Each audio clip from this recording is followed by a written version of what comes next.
All right. Well, hey, everybody. This is With the Terrible Fates podcast video series that we're doing. Um, it took us a little while to sort of get to the video thing during this whole pandemic that we're all going through, but it's been a lot of fun. And so we're going to be talking about a couple of other articles today that are part of our Final Fantasy VII Remake series. And joining me today, as always, is Aaron Suduko and also our good friend Adam, who will be joining just to sort of chat about these articles that have come out. Mine was a while ago. Aaron's is a little bit more recent.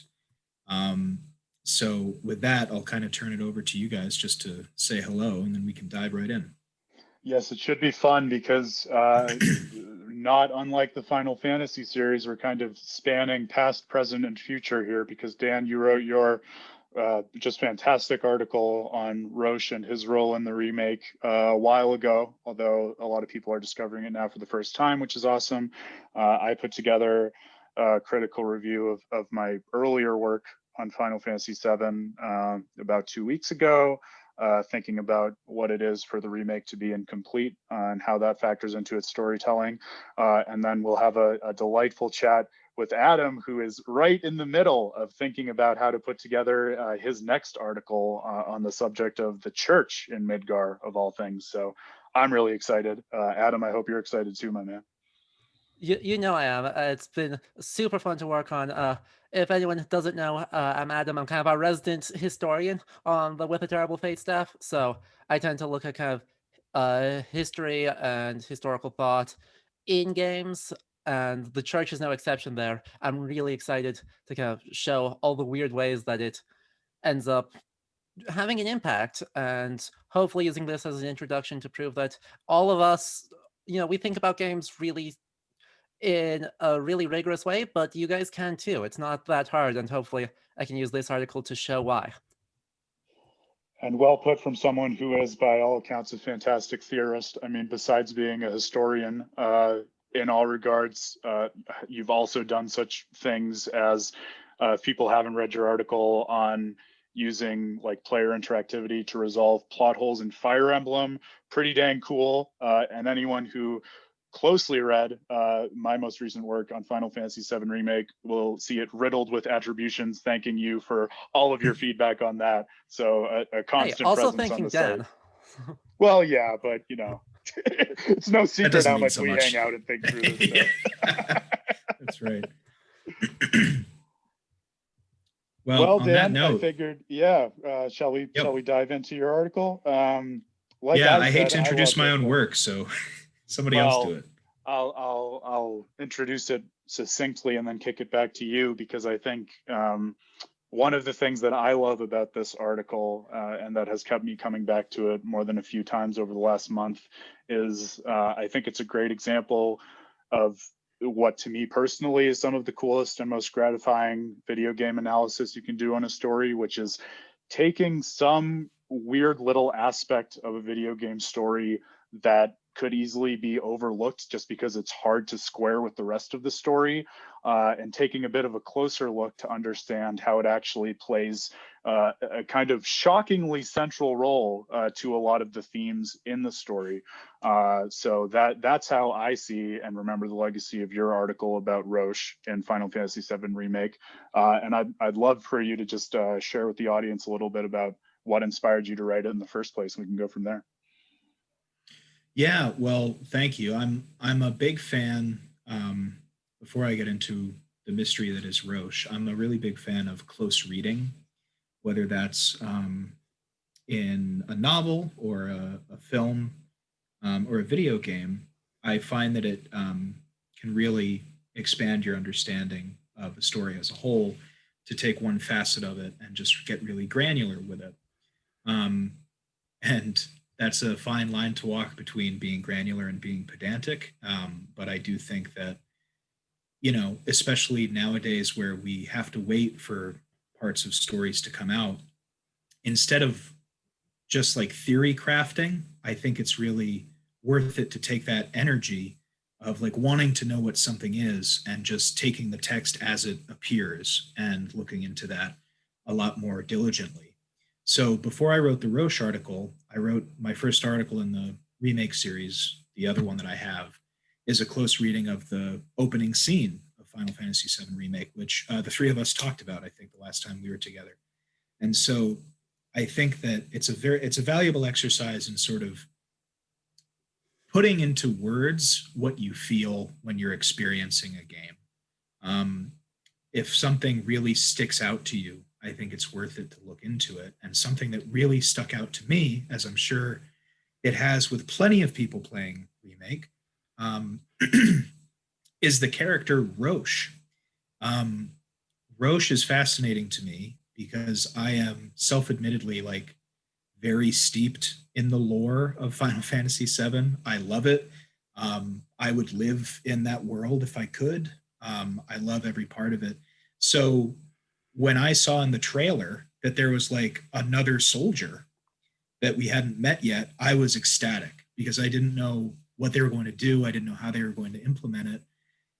And then when I played the game, it's like a blink and you miss it kind of introduction to this character. And it's so strange. And the game, you know, up to a certain point, follows the plot pretty clearly of the original Final Fantasy VII. But then out of nowhere, in the first couple of chapters, this guy shows up, and then as quick as he shows up, he leaves. And in that time, he doesn't show up anywhere else in the game, not even in like reports or like notes anywhere. He's just like this phantom. And so that really got me thinking, why did they include this character? What could he be representing? What could he be mirroring in the story? And that kind of led me down a whole bunch of different paths that I think got me really excited for not only, you know, where the game is going to go, but where, like what else they're going to add as the games continue. Because even though he's so mysterious, he fits into the world perfectly. And then he's just excised as quickly as he showed up. So I love that character. And I know a lot of people don't, but I think that I think even that dislike of the character is worth looking into. If you're like, why did they add this guy? Think about it. It's interesting. Yeah, I mean, this is a game that has like catch Shiva. Yeah, he shows up for Right? 2 seconds. He shows up in like literally 2 seconds in the cutscene, Yeah. and then is gone. That's But right. Roche, Yeah. right? Roche never even appears in the background of anything. He literally just No. appears and poofs. Yep. No, that's so funny. Yeah, that it's such a, and what a weird difference with that character showing up for like literally a second and then never showing up again. Like that to me feels like an Easter egg where it's like, oh, okay, there he is. Because I guess on the other side of things, Reeve is very front and center. Yeah, it makes perfect sense for him to be there. Yeah, you understand it, and if you've played Final Fantasy VII, you know who that is, so you don't think about it. But then Roche shows up, or Roche shows up earlier than that. But you know, you have that, and it's like, what? I have no context for this guy. And then he just like, you'd think he would show up like when the Turks do again or something, but he doesn't. He's just, or I'll tell you where I thought, maybe you were going to say it, Adam, but I tell you where I thought he was going to show up: the motorcycle chase at the end of the game. Yeah, I thought he was going to show up and maybe like turn the tide or something, which would have been really interesting. But I think equally interesting is that he doesn't, and that part happens the same way it happens in the original game. So it's a really cool idea that unlocks a lot of thought for what the game is doing. And I think more importantly and more meaningfully to me, Roche is a really interesting mirror for Cloud as a character, and serves as a very important narrative function, which is Roche shows up and he's crazy and like erratic, and people are scared of him. The other Shinra guard have a very clear discussion where they're like, oh God, he's coming. We got to get out of here. And it's just this introduction to soldiers are kind of out of their mind and are not to be trusted and are dangerous. And so knowing that Cloud is an ex-soldier, even if you've never played the original game, all of a sudden he becomes very unreliable, because if he's a soldier and this guy's a soldier, I got some worries about Cloud. He's just a really good introduction to the sort of central conflict of Final Fantasy VII, I think. Dan, I loved in your article that you picked up on that idea of narrative unreliability, because I think it's a great example of one of the broader aspects of this remake that I think drew us all to it and inspired the series in the first place, which is these pretty sophisticated modes of storytelling, which, you know, have a long history in literature and other media, and still have a history in video games. You know, in big blockbuster games, they're typically not presented in a very direct way. So, you know, if you go into deep analysis on a game, you might be able to, you know, argue in favor of the narrator being unreliable or something like that, but it's typically not front and center as the substance of those major motion picture games. Whereas in Final Fantasy VII Remake, it seems evident, I think it's fair to say to all of us and to a lot of the people who have played it, that many of those very concepts, such as narrative unreliability, are at the forefront of the story that it's telling. And it seems so interesting to me to think about that through the lens of Roche, because you have this character of Cloud, right? And, you know, from the very first moments of the game, you see that he's having visions. But I really did, after reflecting on your analysis, see the dangerous element of narrative unreliability. I want to go into what you talk about in terms of everything Roche says about pushing one's limits, because that was really where it struck me, right? Because, you know, you can have worries about Cloud's self-concept. You better have worries if you played the original Final Fantasy VII, right? And it's clear that he's not, well, I think it's clear at least that he's not all there in the remake either. But something's going on. Something's going on, right? But to have that element of danger in the notion of pushing one's limits, that was such an interesting, like, new lens for me to think about with regard to narrative unreliability, because one of the things that the player of this game is strongly incentivized to do across a number of dimensions is push her own limits and push the limits of Cloud, right? From something as simple as replaying the game on hard mode and going through all of the challenges to, you know, do the narrative and gameplay equivalent of a limit break, right? So to think that the very thing that gives Cloud that capacity to break his limits, which is shared with Roche, is also something that could make him dangerous and unhinged. Like that really caused me to pause and sit back for a second and wonder, like, well, is this thing that I'm being incentivized to do as a player really kosher, or am I just setting Cloud and the gang up for a fall later on? And you know, to unlock that kind of understanding and worry through something as simple as you said, as like a character who only shows up for a few frames, like really haunting and subtle to think about the game that way.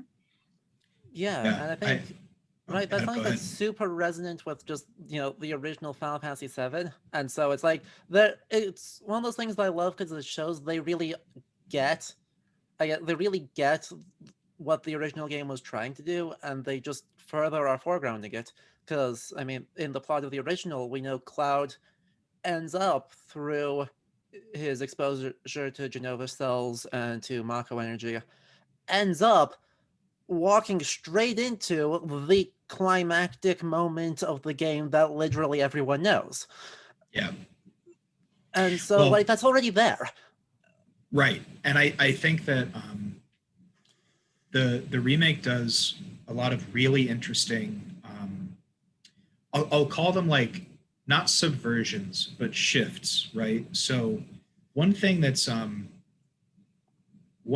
noticeably absent from remake is, if you guys remember, in the original game, Cloud, like a big one that happens is when he goes to set the bomb down at the reactor number 7. But he has these, like, flashes where the screen goes black and white text appears, and it's unclear who's talking to him. You know, it's not like, it may be his own thought, it may be Zack, it might be Sephiroth. It's not clear. It might be the planet. Like, it's not clear who that is, but there's some force that's speaking to Cloud and kind of muddying his perception. And what's really interesting to me is that in Remake, there is the moment at the beginning where Cloud has the vision of Sephiroth, where Sephiroth steps in, and that is very blatant because it's so different. But really, in terms of those sort of like disassociative visions that he has, we don't really get a whole lot of that. It's really just Roche shows up. And what's so interesting about Roche's appearance in the story, and I make pretty clear mention of this in my article, is that up to the point that he shows up, the story is basically the same. And then when he shows up and starts talking about breaking one's limits and pushing past the red line and what heights we will soar to and all that stuff, that's when the whispers show up in full force. That's when things start to differ from what you remember really of the first game. And things start to kind of really get, your own perception starts to get muddied as you progress through the story, where you have this idea of the story in your head, and here comes this character and these whispers to say, no, no, no, we have other things in mind. We have to do these things now.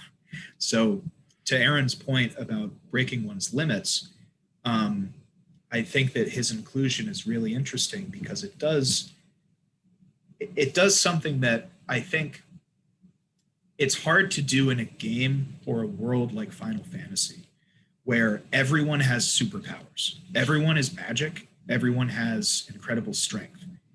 For example, Reno. The fight with Reno, you might as well be fighting what you think a soldier is, right? If you weren't explicitly told, no, Reno's just a guy who is like good at fighting, why wouldn't he be like Cloud? Or like Barrett or Tifa for that matter? What is the difference realistically between Cloud and the other main characters? The only difference is Cloud is set aside as a soldier. And then Roche comes in and says, this is what that means. You are unstable, you are dangerous, and you have this terrifying power to push past what these other people are able to do. And I think that that's why I love his inclusion so much, is because it makes something that you maybe take for granted in the world of Final Fantasy very clear to you, that Cloud is different and it's not a good thing necessarily. Mm-hmm. And it was like the game doesn't then also includes like generic soldiers of the same rank as Roche in like the Shinra Corps building, and they're just generic guys that don't really do a lot. So yeah, it's they're just that's a weird thing. They're just suits. Exactly. They're just vibing. Yeah, they're just vibing. Yep. There's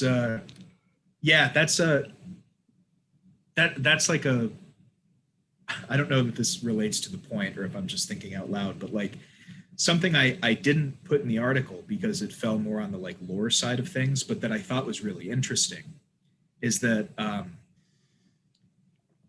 so Roche is, like you said, he's that lower level soldier, and yet he's still technically higher ranked than Cloud because Cloud never got to that, right? And so it's this really interesting dynamic where Roche showing up and kind of acting superior. In Cloud's delusion, it's technically correct for him to be telling him what to do and how to perceive things because he's his CO basically. So in the realm of soldier and Shinra infantry, soldier always commands the infantry.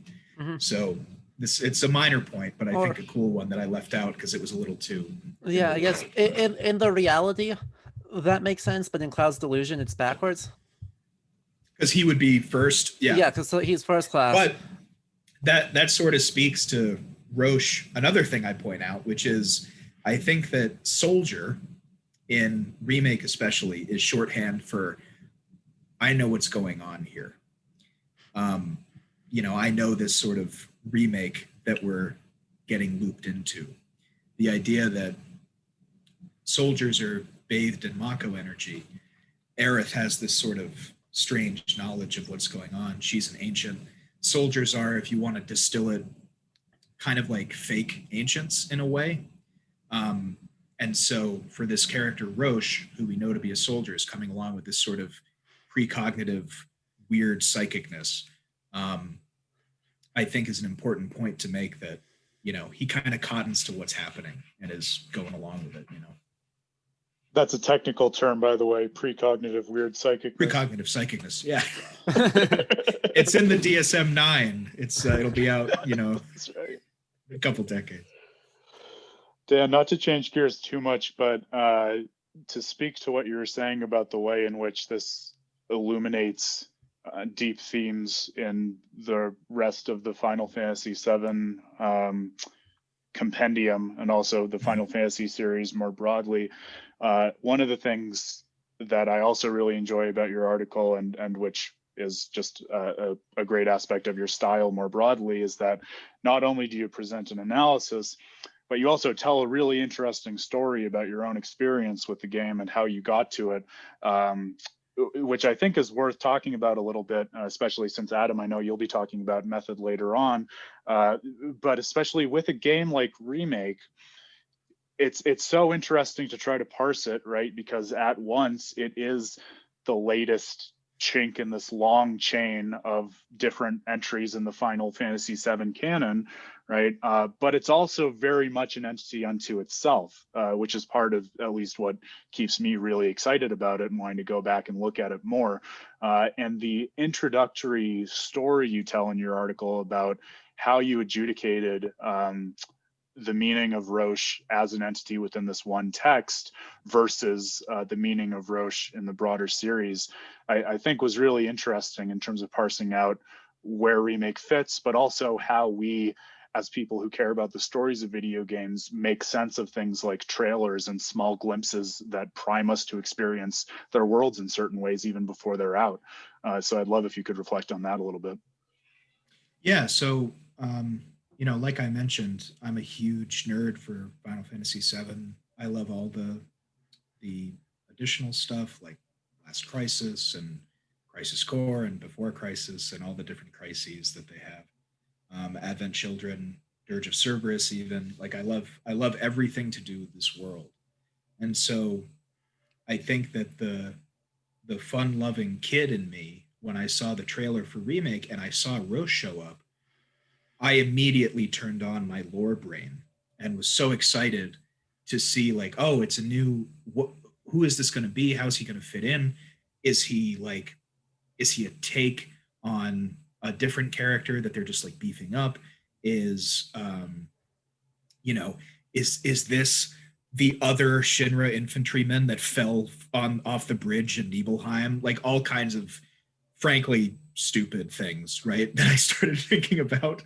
And I thought so intently on that I was so excited, and I kind of put it out of my mind because I was really interested to see what they were going to do and how it was going to sort of speak to the greater lore of this universe that Final Fantasy VII exists in.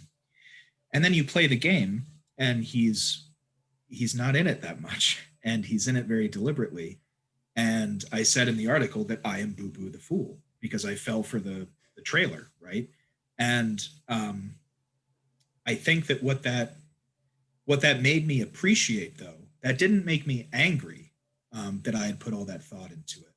It made me appreciate how limited his appearance is. And it made me, so let me put it this way. A lot of the discourse around Final Fantasy VII and someone like Tetsuya Nomura in general is that, oh, it's just, you know, they're just adding it in. It's just so many character, you know, fatigue. There's too many people. They're just trying to make this like an anime, and it never was that, and yada, yada, yada. And I think that if you saw that trailer with him showing up on his motorcycle, I think the cynical person would have that thought and think, great, they're going to ruin Final Fantasy VII by putting more long-haired pretty boys in it. And I think that what is so interesting is that the opposite is true, because Roche showing up is the most restrained scene of a new character in one of the biggest video game franchises I think I've ever seen, you know, and he has so much to say in so little time. his appearance is so important and so thematically resonant that it is shocking to me how restrained that chapter is. Because if it were me, and I know this about myself, I would have started dropping like, oh, he's soldier third, second class. He's, he was under Genesis's battalion. He, the sword that he carried, yada, yada, yada, right? I would have gone all over the place because I am indulgent and I love that world. And so for this new interesting character to be introduced and to have a very specific purpose for like 10 minutes was so indicative of the thought that went into Remake on the whole, that I truly think that one chapter is maybe my favorite part because of how cool it is that they decided to do that. I think it's definitely top 3 in terms of what Remake did. But yeah, that was, so speaking of shifts and subversions, that was a subversion, because as somebody who really likes Square Enix and really likes Nomura's work, I did kind of anticipate that he was going to be a recurring character in the entire game. And when he never showed up again, I almost had to do a double take, like, oh, Nomura didn't bring this other guy into it more? Interesting, because he loves doing that. I almost found myself wondering when I went back to play the game the second time on hard mode, especially after you wrote your article. And it's funny because before we started this conversation, we were all chatting about NieR, right? And this is totally germane to NieR, right? I imagined that Roche might, appear in the same chapter on hard mode and have different remarks about you pushing your limits even further or something like that. I thought that would have been really cool, but I think that only further underscores your point of the amount of restraint they showed with something that is so under the radar, thematically resonant with the rest of Final Fantasy VII Remake. Yeah, it just, and I brought this up in our last conversation too, but one of those other moments I love in Remake is the conversation at Wall Market with the other new characters who show up, who are also only in it for one chapter, whose names are, I think it's like Sam and forgetting their names, but this sort of like matron woman, Madam and M? then the guy, yes, Madam M, thank you. So they're having that conversation at the Coliseum with Andrea and Sam and Chocobo Sam, and they have that conversation about the coin and how Madam M basically says, you're always going on about this coin and how it's a coin flip, but like you don't understand that it's all the same coin. So you're not really saying anything different by choosing a side of it. And I think that, Roche fits into that in this really beautiful way where it's like, yes, all the stuff from Crisis Core and Dirge of Cerberus, that's all there for him, but that's not what we're talking about right now. We're talking about this because it's all the same coin. So I just, I think what I'll say, unless you guys have any other questions for me about it, is that what I truly appreciate about that sequence is just how much it made me think about Final Fantasy VII as a whole in a very new way. And what I really liked about it too was that although I approached it from a this text only kind of reading, where I wasn't trying to bring in my knowledge from the other stuff, it was a very cool synthesis of the other things that I liked, where it made me reflect on the themes of the original and of the other games around it in an interesting way. And I think the point that I make in my article is that it kind of made me think about the life stream in a different way and how that works in the context of the universe. That it's not just this sort of consciousness, but it's like this, or it's not just this force rather, but it's more of a consciousness that people can tap into and kind of glean information from, which in a way is kind of what I did with Roche. He kind of made me tap into these other things that I didn't think about when playing the game the first time. Yeah. And I think that's kind of one of the big through lines of what we kind of do, because I think all 3 articles we're going to talk about today have that kind of link where there's so many things in this remake where there's a moment or a thing that's weird, Yeah. and that just lets us do so much, because those weirdnesses are always deliberate, and they're always really seem to all kind of point in the same direction, which is Mm, incredibly cool. it is. And Completely I agree. think on that note, I want to talk about Aaron's article, because talk about another kind of close read of a scene that made you really think more about the game as a whole, Aaron. Um, so, and technically a close read of your own work. So, um, I mean, what made you sort of? I know just from our conversations, the impetus for this was sort of setting the groundwork for some other ideas that you were kind of percolating. But what made you think about going back to your original article from, gosh, 4 or 5 years ago? Yeah, so it might be an interesting little bit of archaeology to see how this got started. The article that I wrote most recently that we're going to talk about is called Critical Review. Final Fantasy VII Remake is completely incomplete, and newcomers to the site might have assumed, I can't imagine why, that meant it would be a critical review of the game. It's the origin is actually a little different because critical review is I guess I'd call it something between an article series and a mode of analysis that I designed for the site, with the idea being pretty simple. For people who don't know, so before With a Terrible Fate was a proper publication, it was really just a blog where I talked about the storytelling of Majora's Mask and why I thought it was groundbreaking, which in a number of ways laid the foundations for what we now all do on the site. But after I had been writing for a while, I was in college still at the time. I was doing a lot of philosophy, and I found myself thinking, boy, it's such a shame that I myself and so many other people who analyze video games kind of just shout their opinions into the void and then never go back to them.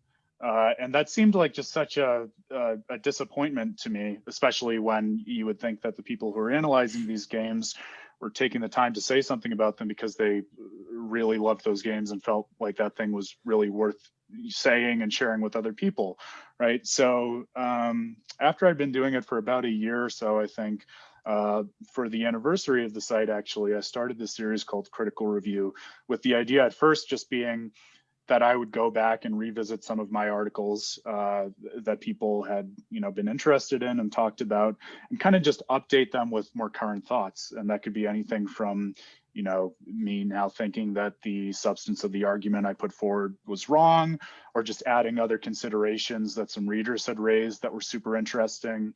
So I did that with one of my articles on Majora's Mask and about how horror works in it, and an article about the first Xenoblade Chronicles game and some other popular ones like that.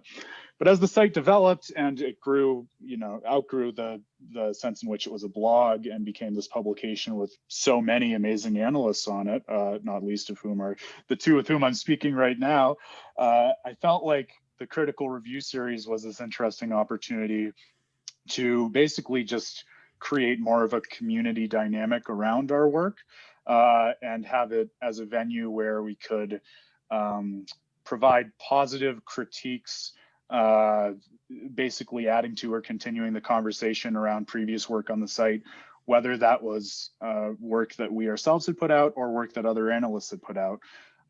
It's still an underutilized format, but I'm hoping that as we continue to put out some really cool looks at games, more and more of this can happen. And just to give a brief pitch, one of the articles that'll be coming out hopefully in the next couple of months is a critical review that one of our analysts is doing about a really cool article that a different analyst put out in the recent past. So I'm excited about that.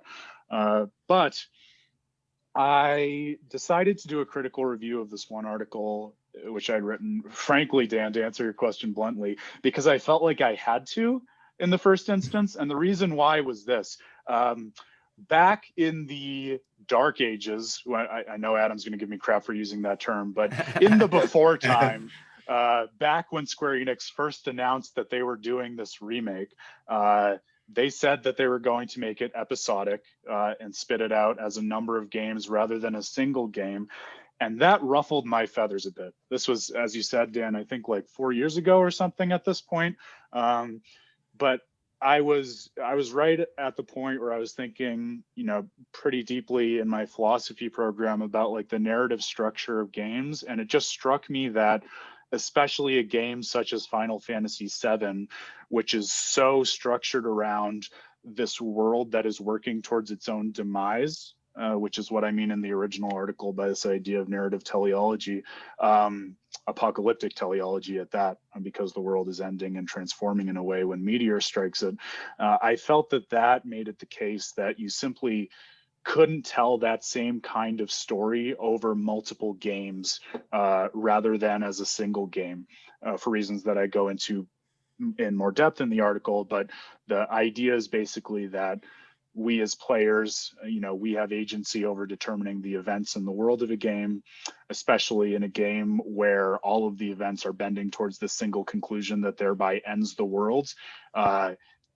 It basically undermines that narrative structure to split that into multiple games where the player is able to exert her agency anew over each of those entities. So I basically went through that in a much larger article 4 years ago, saying that it was more or less impossible to represent the same story of Final Fantasy VII as multiple games, even though it worked across multiple discs because of space limitations back when the original was put out for the PlayStation.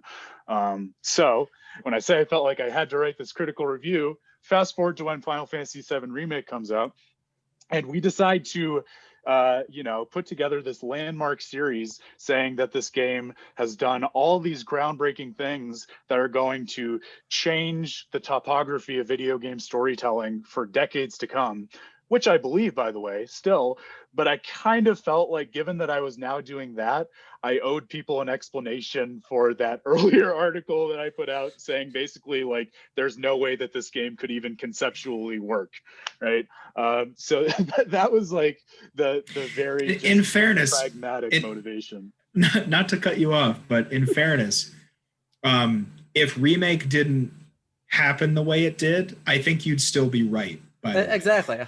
I think it is right. If it was just telling the same story, I think you'd be right.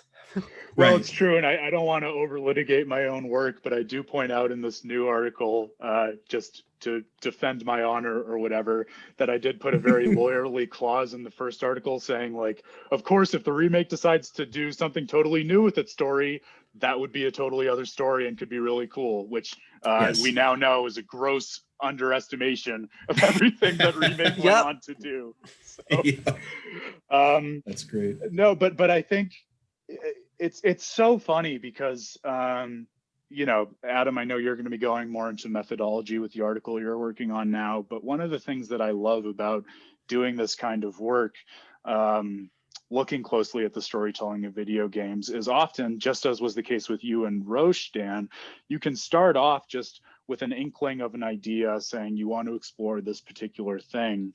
And by the time you've gone into it and done more of a close reading of it, you kind of realize, as you were saying, why it was there in the first place, and you understand that it actually can be kind of like a cipher to the code of what is going on in the broader game, especially when it's a game that's as intricate and challenging as this remake of one of the most famous video game stories of all time, right? And that's very much what I experienced in working through this, because I really started off just with my sense of a mandate to write this kind of article, and also this feeling, really not more than a feeling, but the sense that based on the article that I wrote to kick off the series on the nature of the whispers and how they undermine our expectations of what the plot is going to be, I had the sense that the game was using its incompleteness in a way that was actually essential to the story that it wanted to tell, so that where chopping a story up into these discrete games would be kind of just a cash grab and undermine the story in any other video game. It was actually doing something that uniquely made this narrative possible. And so I wanted to explore that. As a quick sidebar, and I mentioned this in the article too, I think one of the coolest things that really any storyteller, but like the sharpest video game storytellers can do is like look at the constraints of the medium and tell cool stories based on those.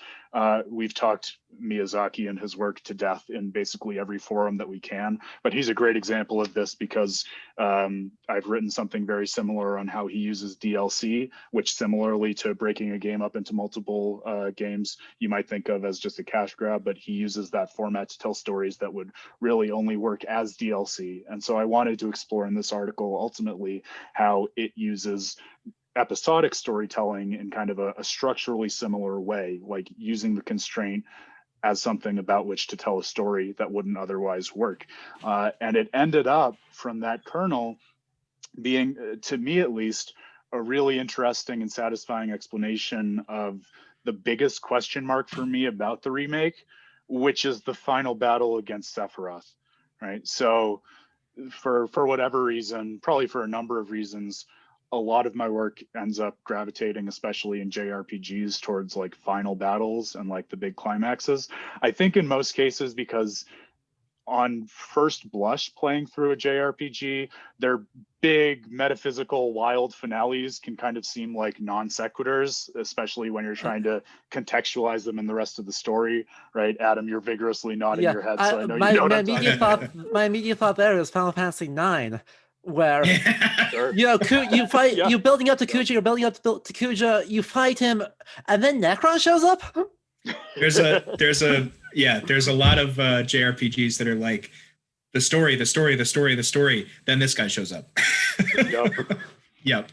And so, I mean, there's a reason why, you know, like what got me writing about Xenoblade in the first instance, right, was I'm going to try to explain that ending, right? Because oftentimes these finales seem ridiculous and unwarranted, but I think that at least in some cases, the more I've worked on like video game story analysis, whether or not the developers intend this, I think that it's often the case that what makes those finales seem weird, but also ultimately really resonant with games, is the idea that it's reflecting not so much on the substance of the plot itself, but rather contextualizing the plot with the effect of the player's agency on the world, right?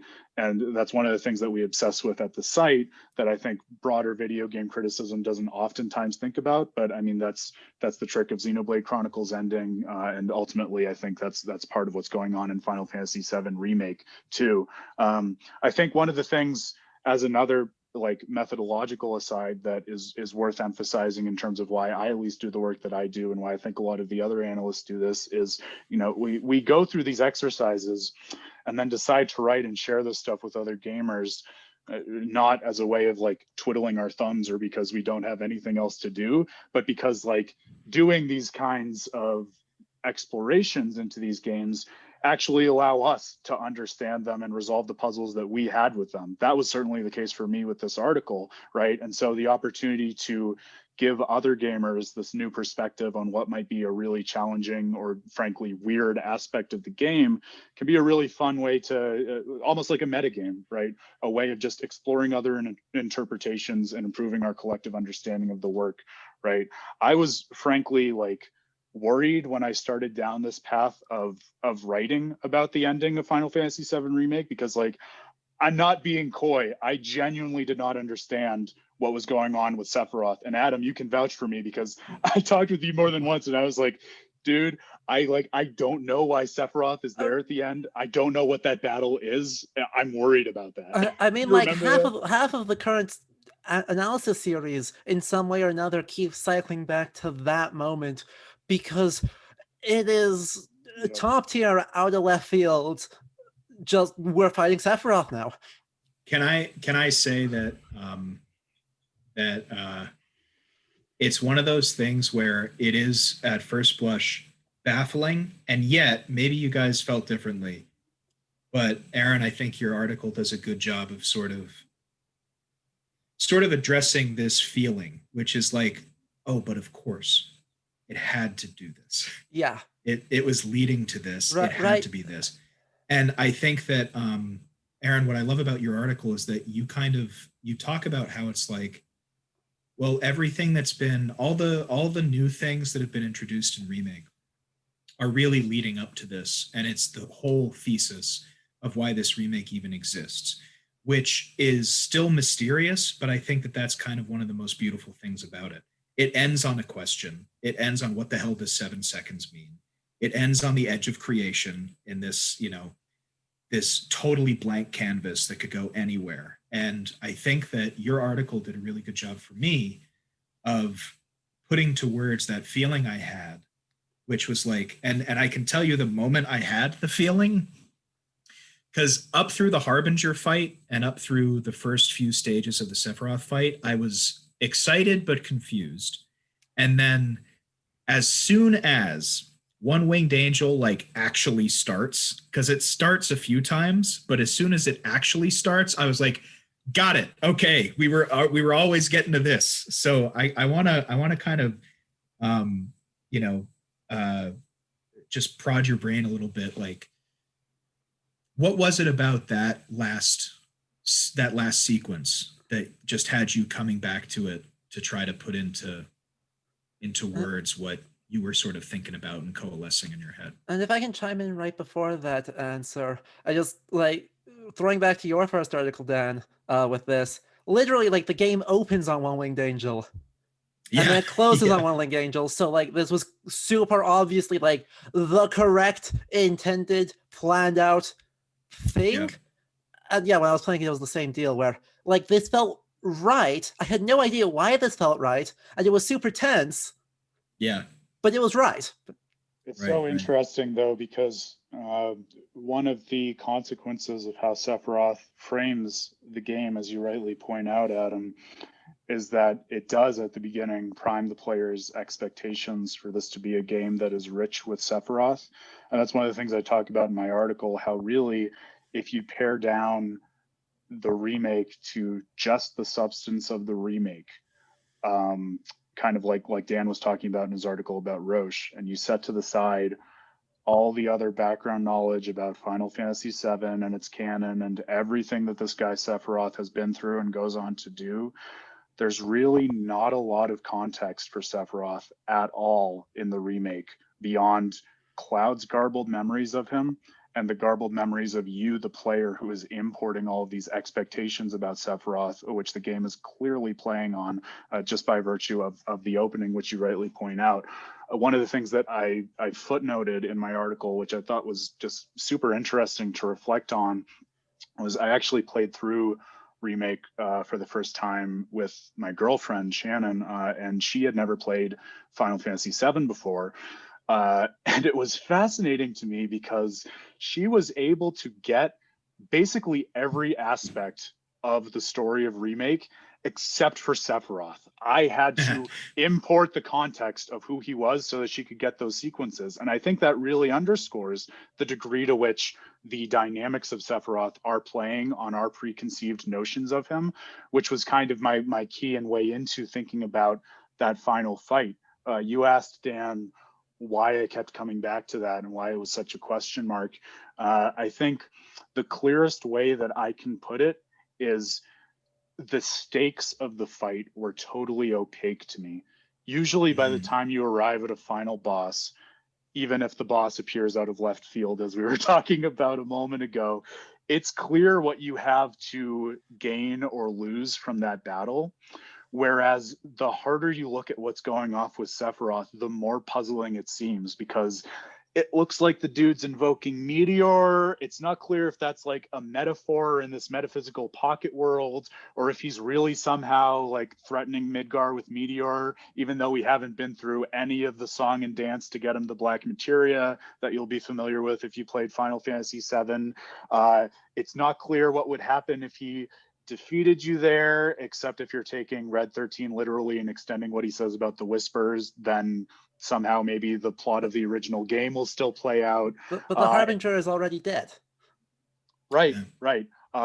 And similarly, it's not clear On the other hand, what will happen if you beat him? Like, what is the outcome of that going to be? Doesn't seem like you've saved the world, you know, especially because it's not clear what Sephiroth's threat to the world was in the first place, right? So that's really what kept me coming back to it and thinking about it more and more.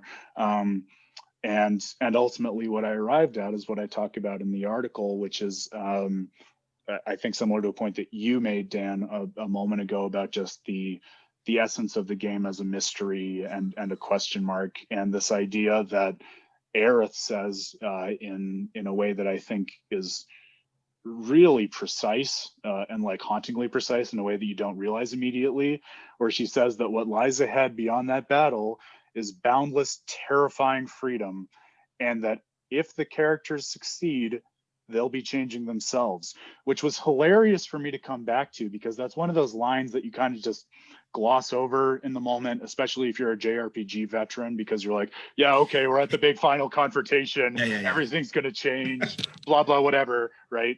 But it was so funny to me because I just went through this whole rehearsal of how I was confused about the stakes of the fight.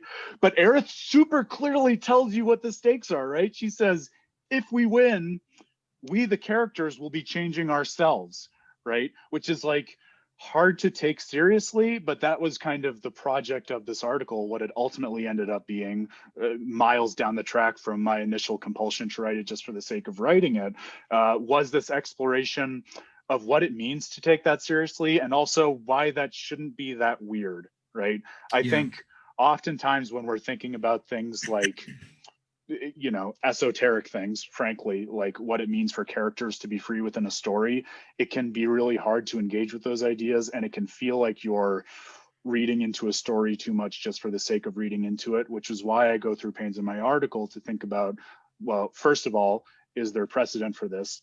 Yes, it turns out there are entire swaths of literature dedicated to this. Might seem weird to compare Final Fantasy VII to something like a Luigi Pirandello play, but it turns out Nomura and Pirandello, not so different these days in really cool ways. But then also to think through like, okay, there's always been really weird abstract literature. Is there a way that, you know, the ordinary gamer who just cares about run-of-the-mill themes as opposed to like really meta and like reflexive literary theory for its own sake, is there a way for them to derive meaning from this? And I think the answer is yes, right? In the first instance, because I think the idea of characters, which by definition are bound to act out a certain plot and act for certain authorial ends, somehow breaking free of their chains and being free is like the essence of what is going on in Remake in terms of the theming. But also, and as I touch on at the end of the piece, the more I at least thought about it, this idea that through the precise orchestration of the game's finale and then the cessation of its plot and the cessation of the player's agency, thereby freeing the characters, I felt like that was surprisingly illuminating in terms of the themes of the broader Final Fantasy VII canon. And you know, I didn't want to think too much about that in the article, not just because it was already long or whatever, but also because I think one of the things that's so cool about this theme and what it sets up is the boundless, terrifying freedom that things could go in any direction. And similarly, I think once you see that structure of what the ending is up to, you as the player have the opportunity to interpret the implications of it in a number of ways.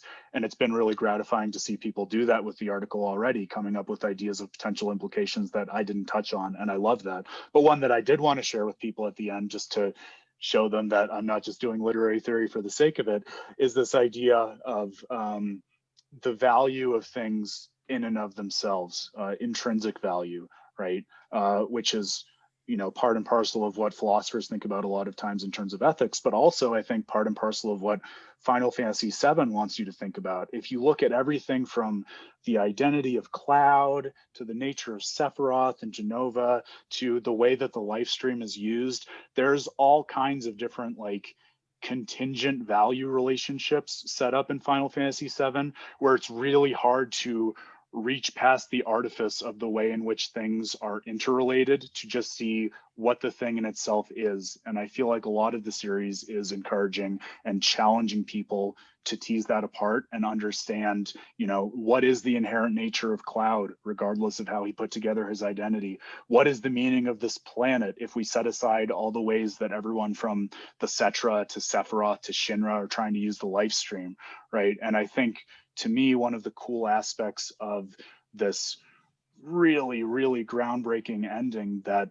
liberates the characters from something as foundational as a plot, regardless of where the story goes next, is that it shows us in a way that no mere like lecture or enjoinder to can. It gives us the visceral experience of what it is to look at the things in and of themselves. And you know what?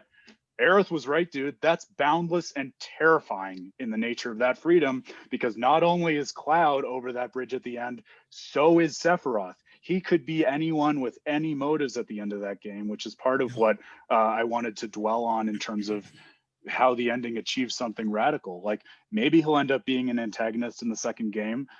Maybe he'll end up being the final boss of the series. Maybe he'll end up being a protagonist. Maybe he'll end up being a side character. The really crazy thing about the ending of this game is that no matter what happens or plays out in subsequent games, all of those are open possibilities at the end of this game. And the way in which they do that through a combination of game mechanics and the very complicated relationships between the Whispers and Sephiroth and Cloud, not to mention our background expectations of the series, like it just goes to what we were talking about before in terms of the amount of careful surgical planning that went into this, because whether or not it was intentional, I mean, it's hard to imagine such a beautifully architected and engineered watch washing up on the beach by mistake. Yeah. Very well said. There's so many things that kind of resonate with me with that, but to start with just one of them, one of the things that really stands out with me with that is kind of in relation to the original Final Fantasy VII, where Cloud's whole arc is about gaining agency and finding a sense of self with other people's help, but that is intrinsically worthwhile and that enables him to go beat Sephiroth, who to this point has been dominating him.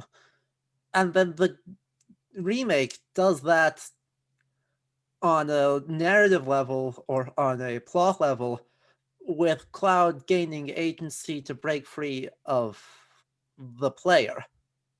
It's the same arc, enacted in really much the same way, just that the player ends up being kind of the target of Cloud self-actualizing. Well, you're exactly right, Adam, and that's part of what I loved about going back to that scene at the edge of creation. That scene is so scary. It's scary, but also I'll admit this, embarrassing though it is, I didn't realize until I was diving back into research for this article the very clear visual symmetry that happens in the setup for that duel between Sephiroth and Cloud, and the exact same setup with them holding their swords ready to strike in the final confrontation at the Northern Crater in the original game, right? And it's so obvious once you see it, and I think it speaks to exactly your point, because to have that as the general motif, but then have, as is the case in so many aspects of Final Fantasy VII Remake, the clever surgical twist of turning it into a cutscene where suddenly the player is not enacting the final narrative flourish of Omnislash, the only way in which things could go in the original, but rather is totally helpless and watching a cutscene where Cloud is acting of his own devices. Like, what a great way to lean on what has already been established in the original game in order to show the player how utterly powerless they have become in relation to the motives and actions of these characters. I think one thing I want to make mention of too, Aaron, is something that you and I talked about, and I know kind of made its way into the article in a little bit, but just talking through the process with you made me realize something too. I think this is probably another article that maybe you and I will hash out at some point, but this idea of what it means to be free for these characters. And I think it is kind of a punch in the gut for the player who, especially someone who's played these games and really, really, I mean, frankly, loves these characters, right? To see that they are breaking free of those chains and are kind of on their own now, it is sort of strange for us. And I think that one of the things that fascinates me so much, but that speaks to how, as you said, surgical that ending was and how well thought out it was. This is another scene that could use a close read if anybody wants to do it. Is while the Sephiroth fight is happening, we get a flash of Zack in the wasteland, and that is the ending of Crisis Core, where he dies at the hands of all of those Shinra soldiers. And just talking, and that basically sets off Final Fantasy VII. And you mentioned, I think, very accurately that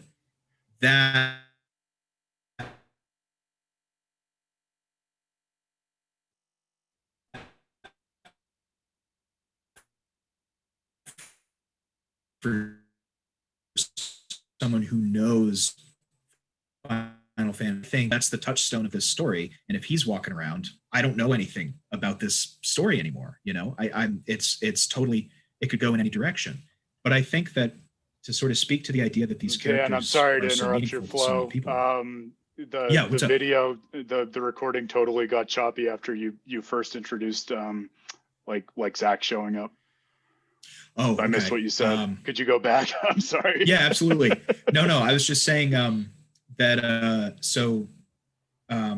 Zack is introduced during that final fight, and when we see that he survives the event that kills him in the original story, it, I think, can be read as either very shocking and scary, because that's something that now we have no idea. That's the touchstone of the entire plot, is that Zack dies, and Cloud internalizes that and doesn't know how to adjudicate his own persona and personality with this memory that he has of his friend. And so that is so thematically resonant throughout the whole thing. For Zack to be alive is at once, like, for a fan of that character, really exciting, because I love Zack, but also as a fan of the story, oh no, what does that mean now that he's anything could happen? And I think that that is something that I'm thinking back to what you were saying about Shannon, Aaron, where, like, how confused she must have been when Sephiroth kept showing up. And I think that Zack is very similar in that way, where it's like, who's this guy? What's happening? And I think even for somebody who's not familiar with, like, the story of Crisis Core and how that pans out, even someone who, like, knows Final Fantasy VII, the original, inside and out, that would be jarring to see that all of a sudden. And what I think is so what is so brilliant about that ending, and surgical, as you said, which I'm going to use to define this ending from now on, is that a couple of very important parallels are made. Aerith talks about the boundless, terrifying freedom. Zack says the price of freedom sure is steep. They then both go solo against this insanely powerful foe. In Zack's case, all of Shinra. And in the gang's case, these arbiters of fate. And they both come out victorious at the end. So there's this really great parallel being made there, where, just to add on to what Sephiroth is doing at the end of it, what that fight does for, I think, people who know the plot of the game, you have this kind of Zack thing creeping in and reinforcing that, hey, yeah, freedom is happening all over the place, and it's nothing is going to be as you thought it was, and that is both exciting and terrifying. And isn't it cool that we're going to be doing that for you now moving forward? No, you make a great point. And it's worth underscoring what you said in the context of a fair point that a commenter made, because someone observed rightly that I was a little flippant at the end of my article in terms of people who are speculating about timelines with that reintroduction of Zack and the idea that he might still be alive, which is fair. I was flippant. I think a better way for me to make my point is exactly what you just said, Dan, which is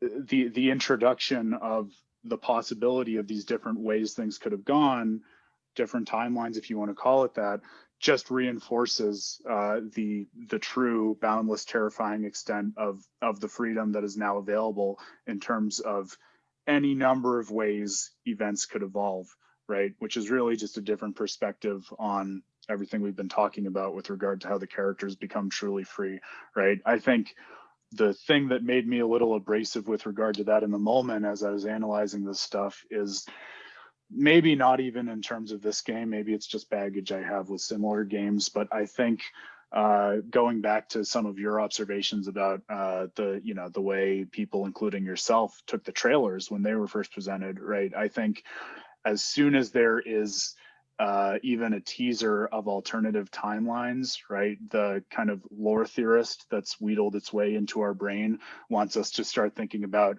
okay, so what is the new timeline, right? Given that the old timeline does not obtain, what pieces of information can we put together from this game to understand the new timeline that's going to evolve, right? Where I think the point of the game and what makes the ending so groundbreaking and scary for us in relation to these characters is that it's kind of a fool's errand in my view to do that kind of speculation, precisely because the point is that what the new timeline is could be anything, basically anything except what the old timeline was, and that's pretty scary.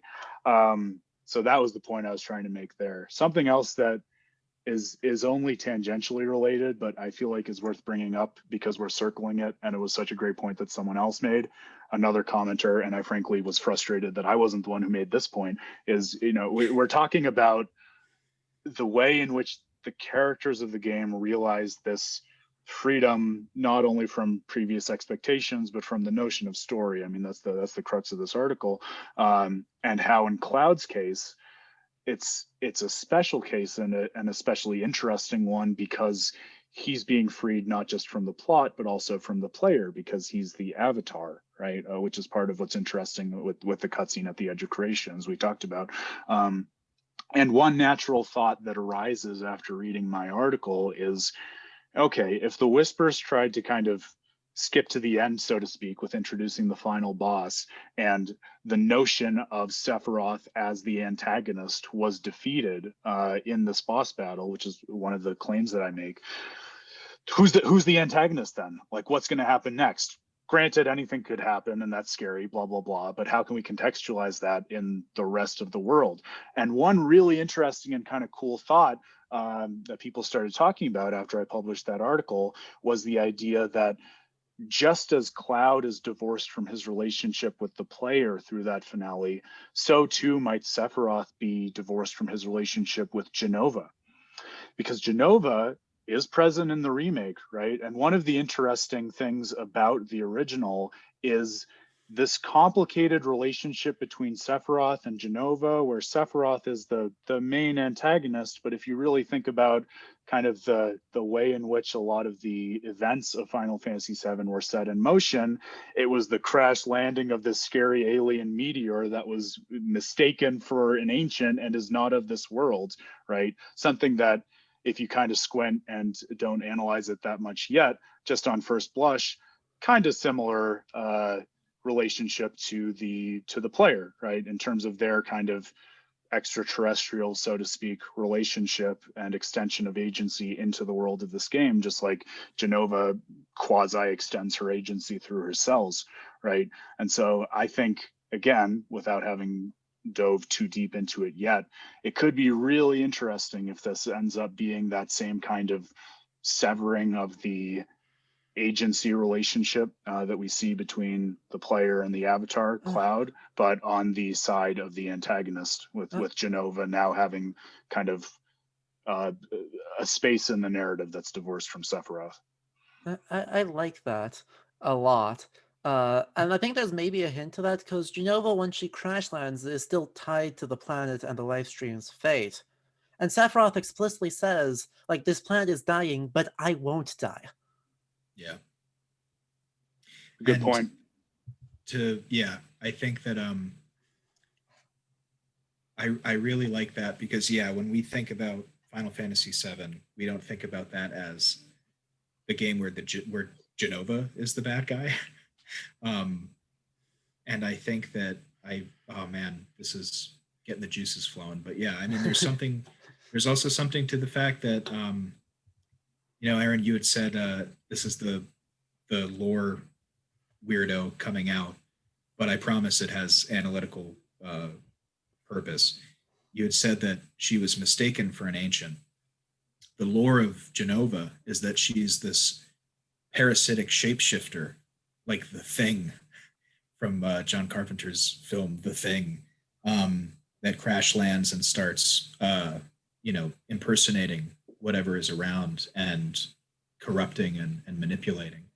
And in that regard, I think there are a lot of parallels to those who play video games. So to have, I love it. To have Cloud break free of the player and Sephiroth break free of his player, right? What a great idea. And if they still we should write that article. Yeah. We should. Yeah. You should. I will. All about puppets. That's right. Master of Puppets. There, we wrote it. That's the title. There we go. Yeah, we got it. Well, Aaron, I want to sort of segue over to what Adam's working on to kind of take us out. But I wanted to sort of finish up the segment on your article by saying that, one, I think it's a very important thing for what we do on the site that you did back on the anniversary of With a Terrible Fate, where you decided to, go back and look at these ideas that you had. And I think that there are a lot of articles that would benefit. I think every article would probably benefit from them. I have plenty of them that I know I would probably disagree with at this point in my canon series, But I think that this is a particularly cogent area to do that in, because not only did you have sort of qualms with what you had said in that original article, now that you've played Remake, but I think that exercise speaks to what Remake is doing too, looking back and sort of doing a critical review of this cultural phenomenon that is Final Fantasy VII. And what I really like about it is that, similar to your article, it is not doing it in a tongue-in-cheek meta way. It's doing it in a very, I think, serious, genuine way of, I need to look at this work that I have done and see where I am now and see what I want to say now that this has been in the world for some time. So another excellent addition. I totally agree with that. And the thing that stands out to me, of course, as we're talking more and more, is just how structurally well crafted that ending is.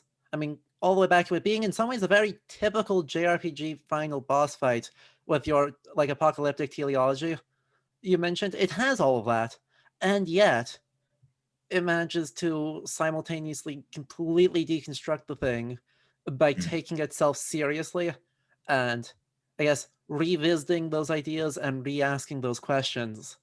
And so it's just super cool to see all that structure kind of being replicated all the way down through the analysis and through the game itself. Yeah, well put. It's funny, like when a lot of people first discover what we do on With a Terrible Fate, it kind of takes them a minute to orient, because I think a lot of people think of literary criticism as kind of just looking at the thematic meaning of events in a story, which is, of course, a tremendously valuable exercise, but they're not as used to thinking about the meaning of the structure of an artwork, which I think, especially when we're dealing with something that is interactive like video games and has that special element of its structure, which is frankly still not super well understood in terms of its literary impact.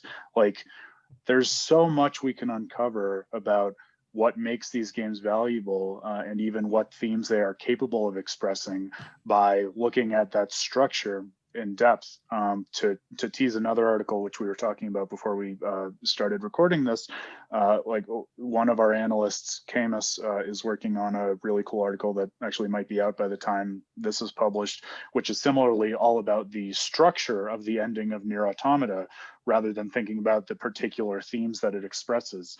And so, I mean, everyone has their own loves of video games. I play video games for so many reasons, but I love being able to think about them at this level, and it's cool to be able to have those conversations with like-minded gamers.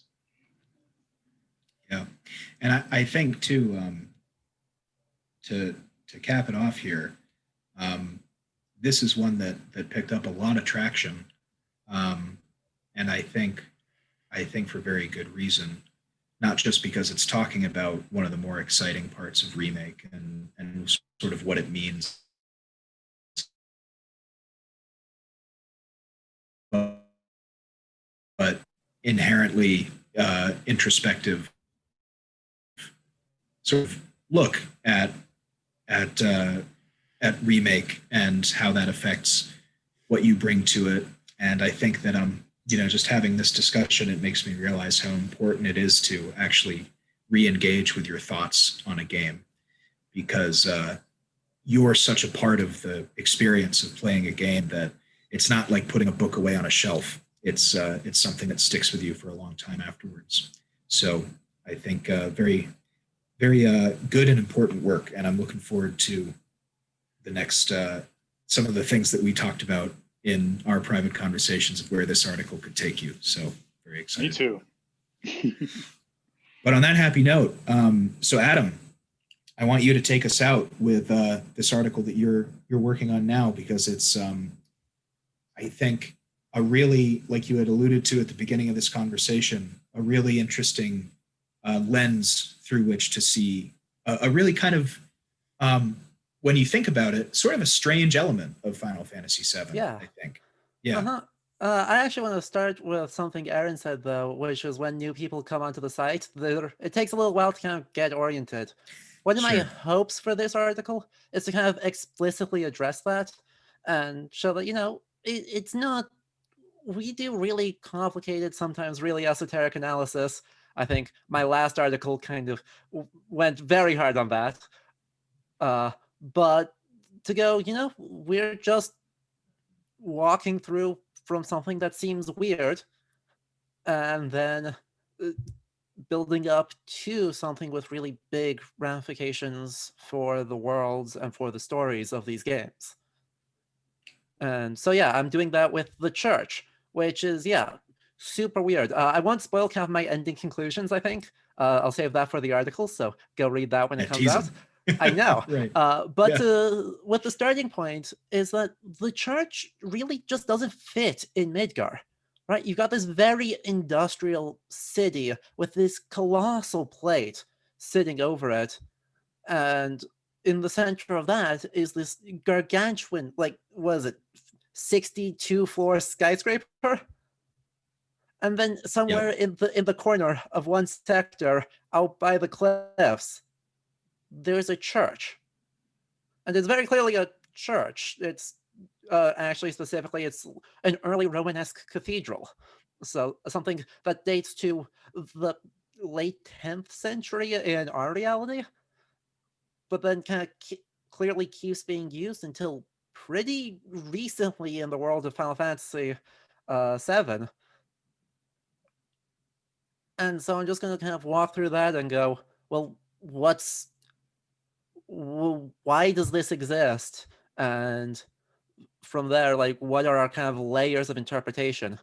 Because, the easy one is that it's Aerith, right? It's just another manifestation of Aerith and how out of place she is, foreshadowing that she is Cetra. But it can go so much farther than that. Yeah. I think, she's not just a flower in the slums, right? Which is exactly one of her themes. I think that what I really like about your work, Adam, in particular, is that you say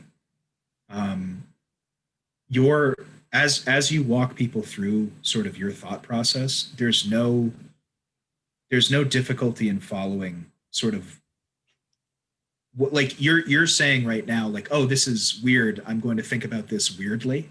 But I think that the way you think about it makes sense to me, or it puts sense to something that's strange. So I know that the last article you wrote that we talked about, and then I thought was just like, it just coalesced so beautifully. I think it is like you take an idea like, the apocalyptic imagery of Sephiroth, right? Or the the idea of a harbinger. And it's like, Yeah. why are we using this kind of language? Why are we using this sort of imagery? And then just sort of look into it. And I think Exactly. that I'm excited to see that happen with the church. With The moment where that one almost fell apart was with the summons, where I actually had to talk to one of my friends who to figure out, oh yeah, how are all of these summons actually apocalyptic? So I had to kind of draw my networks there. But like Shiva being a destroyer figure, and then Yeah. Ifrit living in ruins, and Leviathan being part of the kind of apocalyptic layers of Islamic thought. And it just kept going, right? I didn't expect it to go that far, but then every piece just kept landing. I feel, yeah, it's like it's the thread that you pull. It's like, oh my God, there's so much thread. I remember when we were talking about the that article, you and I had a moment like that where it was just like, and the wheel of Dharma and Midgar and on and on and on and on. Wait, but there's only 6 segments by the end of the game. There's only what does 6 segments on the top wheel. Yeah. So I think that, but why I think that this is so important, and I think that like people who maybe, and I don't mean this to sound mean, but it's going to, people who don't like English class probably have a feeling that like, it's that old joke of like the curtains are just blue kind of thing. Why did they choose to make them blue? They're just blue, Well, that's one interpretation of it, but that sort of presupposes that the author, or in the case of a video game, the developer had a direct intent on everything that was to be the end all be all of it, which we are, not always a big fan of. And I think that what's so great about this sort of teasing out and looking back historically at like why there's a reason these images are associated with certain things. And so if you really do a deep dive on that, it can make something unclear a little clearer to you in a really interesting way. Yeah, and I mean, that really dovetails into one of the points I make, because I actually explicitly talk about authorial intent in this upcoming article. Because I basically split it into kind of 4 layers, where there's a formal analysis, an easy obvious interpretation, what if, and then kind of really trying to bring it back to narrative significance. And so kind of in that easy obvious one, it's like, well, the design of the church doesn't matter, it's just a church. The role it's playing is what matters. But then I go, well, what if we take the design seriously?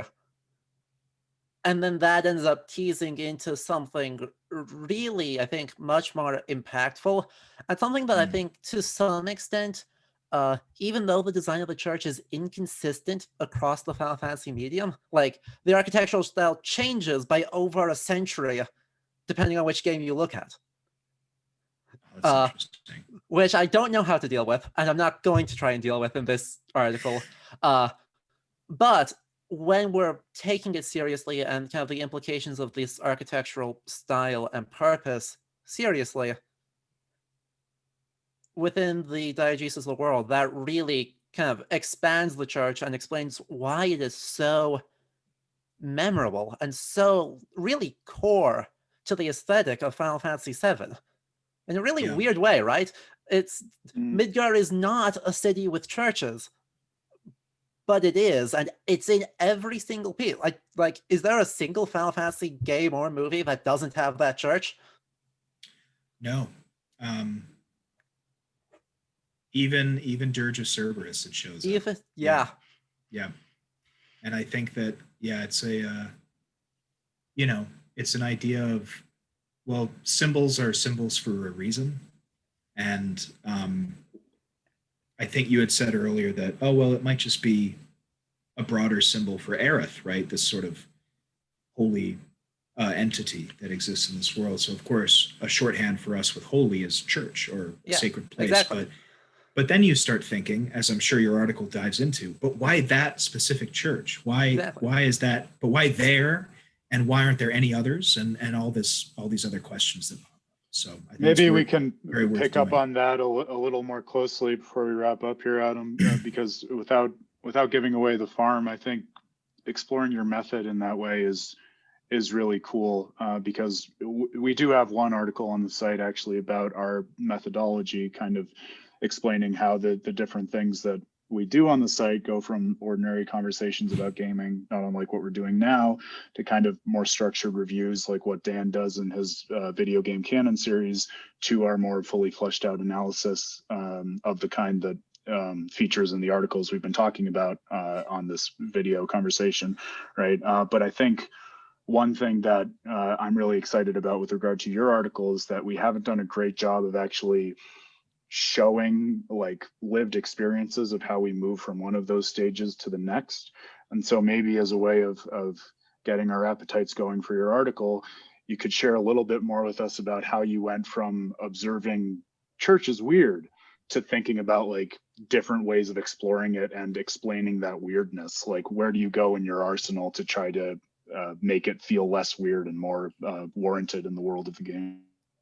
Yeah, so the first thing I kind of do, and you'll see this in the article, is that if I see something weird, the first step is to just describe it, right? Don't try and do any analysis. Don't leap to the end to try and make it make sense. It's just, what is it? When does it show up in the game? What happens there?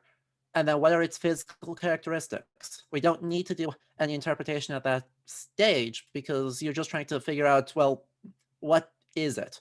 And so, like, for me, I can kind of instantly tell the architectural style of a medieval building with some precision.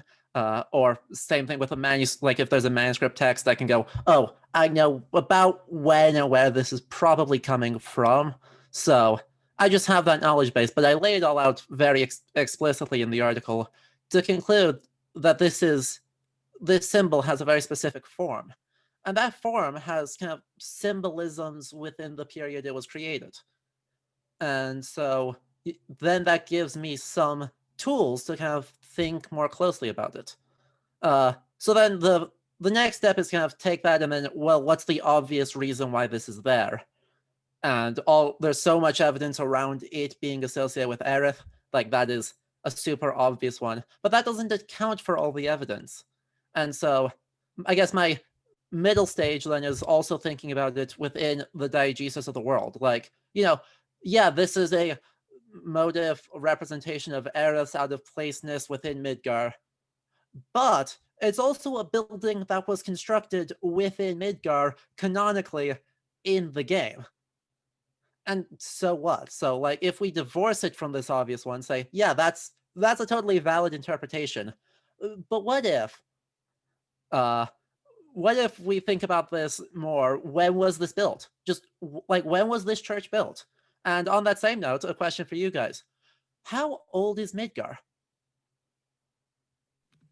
It's a good question because you get the impression that. So, and this is why I really like this mode of thought, because it makes me think of how I understand Midgar. So I think about like not just what I know of the story, but how I perceive this world.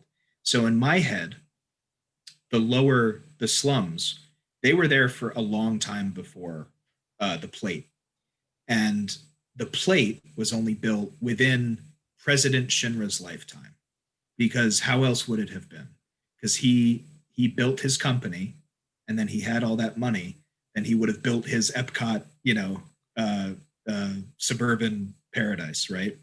So I do in my head, like, even this conversation is making me realize I implicitly thought the church is older than the plate. And so, and I agree with that. I think the church is way older than the plate.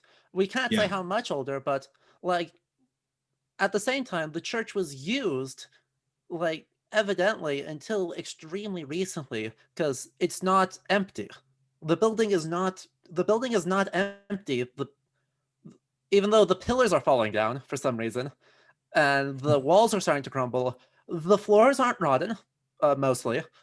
The chandeliers are still holding on, and there's still like the pews are there, and there's like cardboard boxes and bottles of cleaning supplies in the attic. it was used until super recently. Yep. Like, I would maybe say, like, within like the last 25 years before the game, at the latest was when, or at the greatest was when the church stopped being regularly used.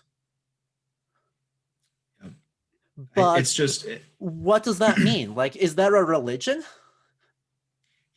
how deep does this go? Like, is there a religion in Midgar that exists before Shinra's obsession with the ancients? Adam, the best compliment I can give you for this, which is absolutely true, is that your powers of observation have made me more confused about this than I was at the beginning with the final battle with Sephiroth. I'm looking forward to seeing what you have to say to resolve it, or at least Yeah, make us unfortunately, understand like, our confusion better. I don't really have necessarily satisfying answers. I've got one that's pretty good, but I'm not trying with this article to necessarily like have a definitive answer. But to help guide people to be asking these sorts of questions, like to do that observation, to think about all the evidence, and then go, well, yeah, my immediate thought is this is weird. Roche is weird. This final battle with Sephiroth is weird.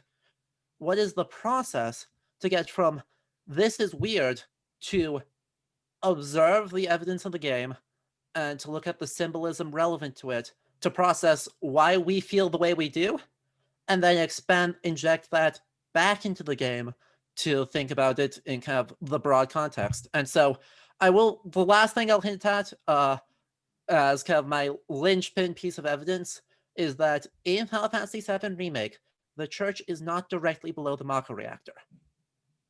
And why that's important, you'll have to read the article to find out.